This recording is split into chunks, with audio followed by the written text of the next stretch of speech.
nako, grabe. Nakakapagod. Ang haba ng araw, no?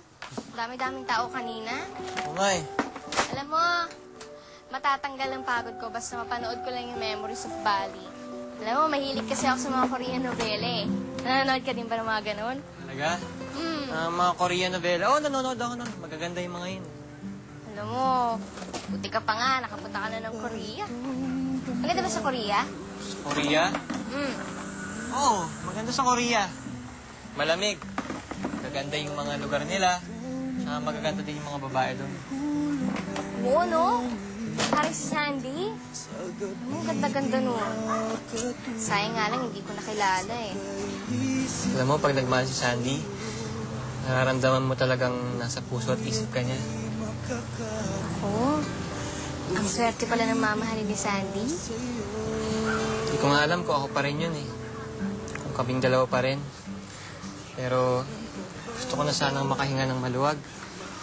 Alam mo yun, para makapag-move on ako. Tingin mo ba, kailangan ko na rin ma-in love? Ha?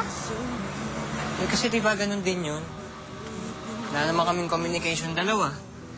Ni text, ni email, wala akong nakukuha. Suko na ako eh. Ano pang mangyayari sa buhay ko kung lagi na lang maghihintay ako sa wala. Hiro, naalala mo pa ba yung hinula sa'yo ng matandang babae na kumain dito? Oo.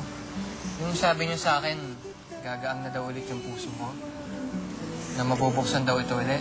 Na may babaeng dadating para buksan yung puso ko. Eh kung sino man yung babae yun, sana dumating na siya. Oh, huwag kang mag-alala, Hiro. Mabait ka naman eh. Magiging mabait sa'yo ang kapalaran mo. Malay mo. Nandiyan lang yung babaeng yan. Nasa tabi mo lang. Hindi mo lang alam.